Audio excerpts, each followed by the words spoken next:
여러분, 결혼 전에 가장 많이 듣는 말이 뭔지 아십니까? 잘 맞는 사람 만나야 해. 그래서 우리는 열심히 찾습니다. MBTI도 보고, 혈액형도 따지고, 취미가 같은지, 음식 취향이 같은지, 심지어 잠자리 시간이 같은지까지 확인합니다. 그런데 결혼하고 나면 뭘 깨닫게 됩니까? 아무리 잘 맞는 것 같아도 함께 살면 다릅니다. 치약 짜는 방법이 다릅니다. 나는 위에서 아래로 깔끔하게 짜는데 배우자는 아무데나 막 짭니다. 냉장고 정리하는 방식이 다릅니다. 돈 쓰는 기준이 다릅니다. 갈등이 생겼을 때 반응하는 방식이 다 다릅니다. 한 사람은 바로 풀어야 잠을 자고 한 사람은 일단 혼자 있어야 정리가 됩니다. 이 다름이 쌓이면 어떻게 됩니까? 처음에는 저 사람이 좀 이상하네 하고 넘어갑니다. 조금 지나면 왜 저러지? 하고 의문이 생깁니다. 더 지나면 저 사람이 문제야 라는 결론이 납니다. 그리고 결국 이런 말을 하게 됩니다. 우리 맞지 않는 것 같아. 오늘 저는 이 말을 가지고 하나님 앞에 나오고 싶습니다. 정말 맞지 않아서 문제인 걸까요? 아니면 다른 그 자체가 하나님의 설계인 걸까요? 오늘 성경은 우리에게 놀라운 이야기를 합니다. 부부의 다름은 실패가 아닙니다. 다름은 하나님이 의도하신 선물입니다. 오늘 말씀을 함께 열겠습니다. 창세기 2장 18절 말씀입니다. 주 하나님이 말씀하셨다. 남자가 혼자 있는 것이 좋지 않으니 내가 그를 돕는 짝을 만들어 주겠다.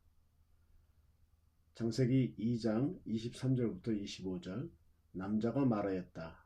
이는 내 뼈 중에 뼈요 살 중에 살이로다. 남자에게서 나왔으니 이를 여자라 부르리라. 그러므로 남자는 아버지와 어머니를 떠나 아내와 결합하여 두 사람이 한 몸을 이룰 것이다. 남자와 여자 두 사람은 벌거벗었으나 부끄러워하지 않았다. 에베소서 5장 21절, 25절, 28절입니다. 그리스도를 경외하는 마음으로 서로 복종하십시오. 남편들이여 그리스도께서 교회를 사랑하셔서 교회를 위하여 자신을 내주신 것 같이 아내를 사랑하십시오. 마찬가지로 남편들도 아내 사랑하기를 자기 몸 사랑하듯 해야 합니다. 첫 번째 주제는 이것입니다. 다름은 결함이 아니라 설계다. 창세기 2장을 다시 보십시오. 하나님이 아담을 만드셨습니다. 에덴 동산을 주셨습니다. 먹을 것이 풍요롭습니다. 일도 있습니다.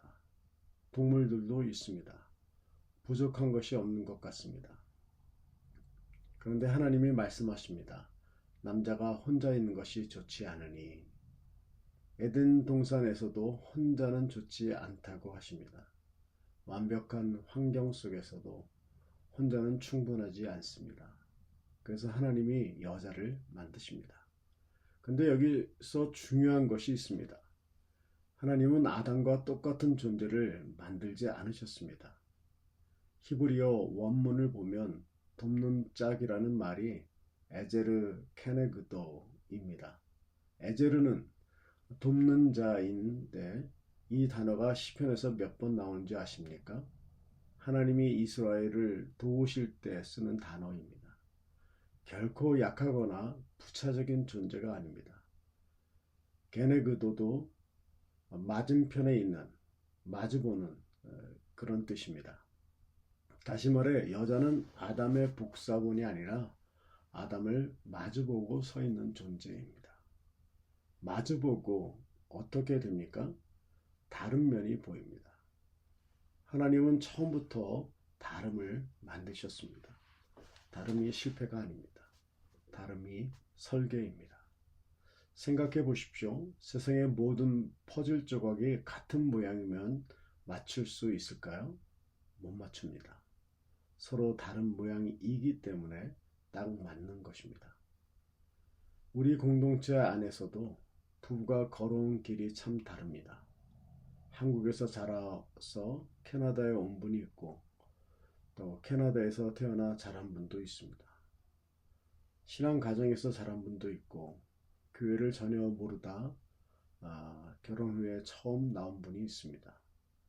성격이 내성적인 분도 있고 어딜 가도 먼저 말을 거는 분도 있습니다. 돈을 모아야 마음이 놓이는 분도 있고 지금 쓰면서 사는 것이 삶이라고 생각하는 분도 있습니다. 이 다름을 두고 우리는 종종 저 사람이 이상하다고 합니다. 그런데 하나님은 이렇게 말씀하십니다. 그건 내가 만든 다름이다. 그 다름 안에서 선물이 있다. 다름은 문제가 아닙니다. 그 다름을 어떻게 받아들이냐가 문제입니다. 배우자의 다름을 경쟁 상대로 볼 것인가, 아니면 내가 가지지 못한 것을 가진 사람으로 볼 것인가, 그 차이가 결혼을 전쟁터로 만들기도 하고 성장의 공간으로 만들기도 합니다. 이 다름이 가장 어렵게 느껴지는 경우가 언제인지 아십니까? 바로 신앙의 차이가 있을 때입니다. 한 분은 교회에 나오고 다른 분은 아직 나오지 않습니다. 주일 아침 한 사람은 교회 갈 준비를 하는데 배우자는 침대에 있습니다. 기도 감사를 드리고 싶은데 옆에 있는 사람은 그게 낯섭니다. 이 상황이 얼마나 어렵습니까? 그런데 오늘 이 자리에 계신 분들께 말씀드리고 싶습니다. 그 다름도 하나님이 알고 계십니다. 그리고 그 다름 안에도 하나님이 일하고 계십니다. 베드로전서 3장 1절은 이렇게 말합니다. 마찬가지로 아내들이여 남편에게 복종하십시오. 이렇게 함으로써 말씀을 믿지 않는 남편들이 말이 아니라 아내의 행동을 보고 감화를 받을 수 있게 하십시오. 말로 설득하려 하지 마십시오. 삶으로 보여주십시오. 그것이 하나님의 방법입니다. 두 번째 우리가 살펴볼 것은 연합은 갈라지는 것이 아니라 하나 되는 것이다 라는 것입니다. 창세기 2장 24절을 다시 보겠습니다. 그러므로 남자는 아버지와 어머니를 떠나 아내와 결합하여 두 사람이 한 몸을 이룰 것이다. 한 몸을 이룰 것이다. 히브리어로는 바사르 에하드, 하나의 살이라는 뜻입니다. 그런데 주목하십시오. 성경은 두 사람이 한 사람이 될 것이라고 하지 않았습니다. 두 사람이 한 몸을 이룰 것이다 라고 합니다. 둘은 여전히 둘입니다. 그러나 하나입니다. 이것이 연합의 신비입니다. 결혼은 한 사람이 다른 사람 안에 흡수되는 것이 아닙니다. 한 사람이 나를 쥐어가며 맞춰가는 것이 아닙니다. 두 사람이 각자이면서 동시에 하나가 되는 것, 이것이 하나님이 설계하신 결혼입니다. 우리가 결혼해서 실패하는 이유 중 하나가 여기에 있습니다. 우리는 같아지면 행복해질 것이라고 생각합니다. 배우자가 나처럼 생각하면, 나처럼 느끼면, 나처럼 반응하면 더 이상 싸울 일이 없을 거라고요. 그런데 그렇게 되면 그건 결혼이 아니라 거울입니다. 하나님은 우리에게 거울을 주신 게 아닙니다. 파트너를 주셨습니다. 에베소서 5장은 결혼에 대해서 매우 구체적으로 말합니다. 21절에 그리스도를 경외하는 마음으로 서로 복종하십시오. 이 구절은 종종 오해를 받습니다. 아내는 남편에게 복종하라는 말씀으로만 기억하는 분들이 있습니다.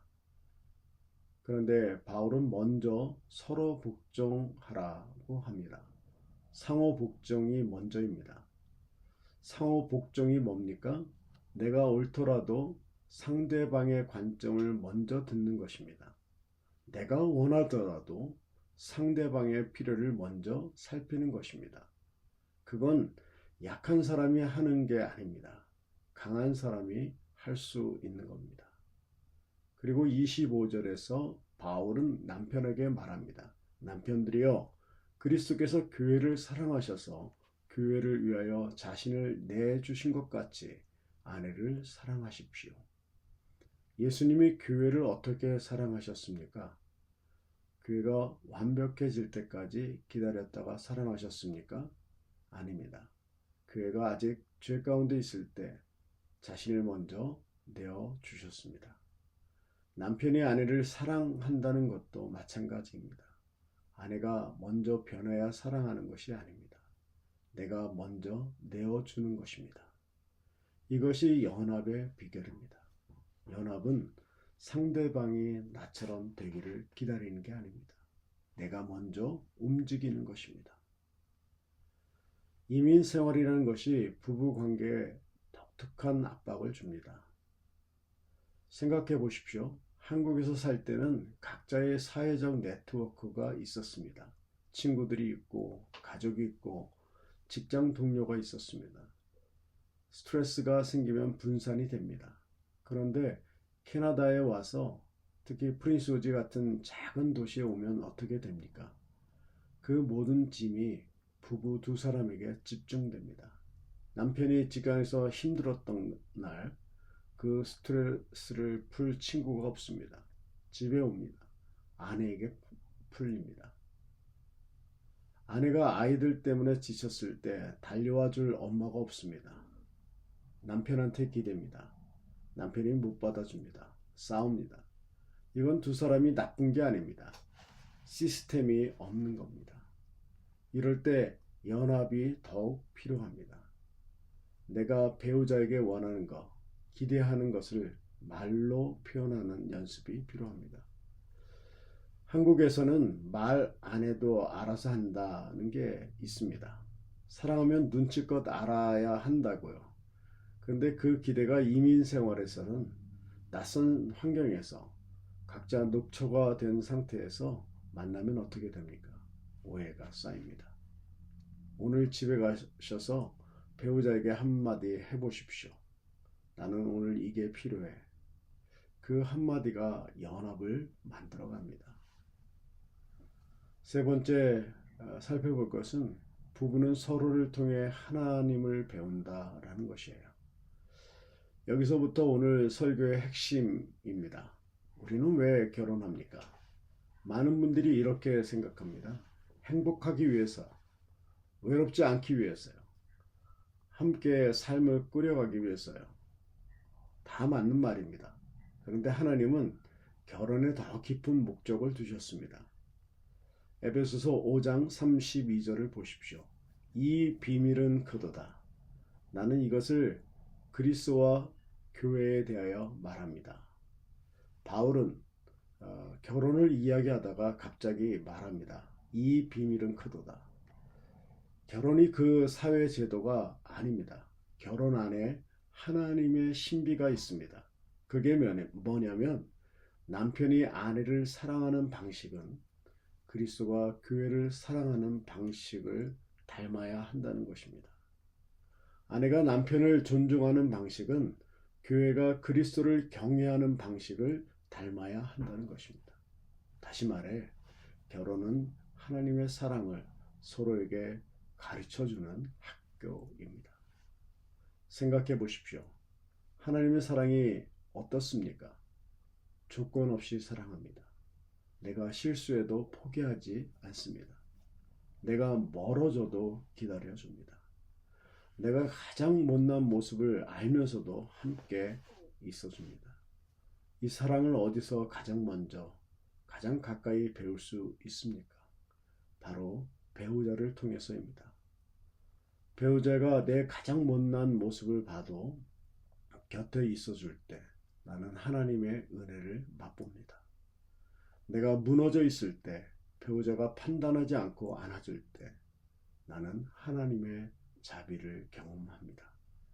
반대로 마찬가지입니다. 내가 배우자에게 먼저 미안하다고 말할 때 나는 겸손을 배웁니다. 배우자의 약함을 덮어줄 때 나는 용서를 훈련합니다. 배우자가 힘들 때, 내 것을 내려놓을 때 나는 희생을 배웁니다. 이 모든 것이 신앙훈련입니다.